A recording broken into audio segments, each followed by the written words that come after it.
you who frequent this channel know, there are vast numbers of people, some of them highly educated, who believe that one can know of things of which no one knows anything by receiving a personal witness of said things from a ghost or spirit who communicates such knowledge by speaking to one's heart. I'm not talking about people who lived 500 years ago, or Brad Pitt's character in 12 Monkeys, or people who in real life are suffering from some form of mental illness.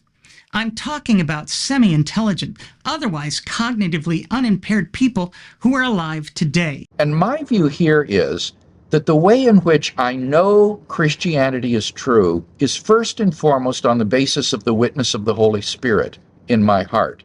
And that this gives me a self-authenticating means of knowing that Christianity is true wholly apart from the evidence. Obviously, there is no empirical way to confirm such a witness, even for oneself, let alone others interested in receiving a similar witness.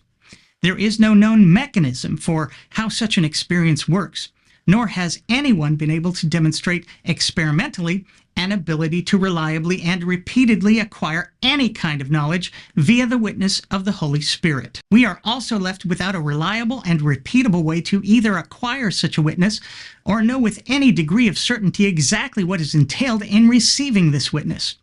There is no way to know whether such an experience, even if you think you've had one, is genuine, rather than something self-generated internally, based merely on one's current wants, needs, or both. This entire process merely assumes that there is not just a God, but a God in three persons, the third person being a spirit whose job it is to spread such knowledge to people's hearts. Of course, there is no way to confirm that such a being exists, let alone confirm this being's ability to speak cardiologically in every language on earth. What are we even talking about when we say that a ghost or spirit has witness to one's heart? Our hearts don't communicate or receive communications. Furthermore, we have more than ample evidence that the heart is, with only one exception, the dumbest organ in the human body and the easiest to deceive. If you think your heart is somehow entirely resistant to deception, either from oneself or from outside influences, then you are simply ignorant to a degree generally limited to small children and the cognitively impaired.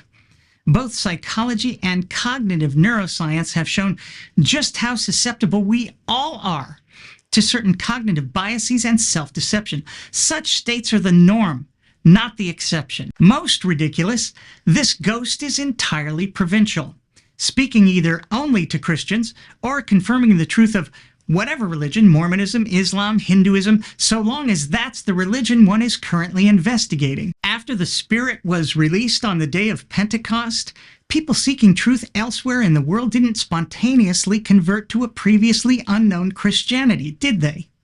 Why not? If such a miraculous actor exists and speaks truth to the hearts of genuine seekers, you'd think that people all over the world from the day of Pentecost on would have been receiving revelations of the good news, with Christianity popping up miraculously all over the globe. Are we to believe that truth seekers in China and the Americas weren't on the Spirit's radar?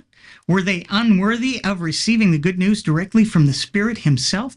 Are we to believe that despite having the power to do so, this ghost left people at the mercy of missionaries who wouldn't arrive for centuries, and then converted people not with the Spirit, but with the weapons of war? Why can't this supernatural spirit simply pop into anyone's heart, revealing the previously unknown truths of Christianity to people wherever they are?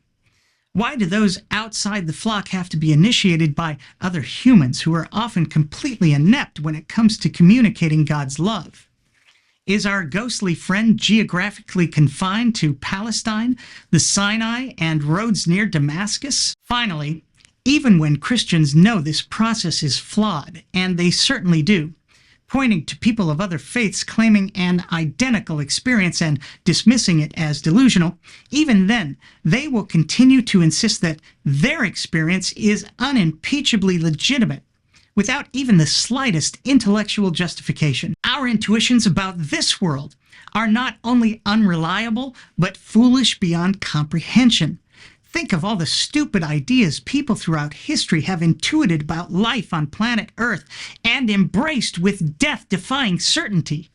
It's an endless cavalcade of idiocy. And yet, here we are in the 21st century with highly educated people believing they can know the otherwise unknowable with perfect certainty, entirely immune from error, because of a ghost who somehow whispers to their hearts. To believe that one can know with utter certainty, unerringly, that one's heart has been communicated to with perfect accuracy by the third person of a triune Godhead of whom we have absolutely no reliable knowledge is an act of pure inception.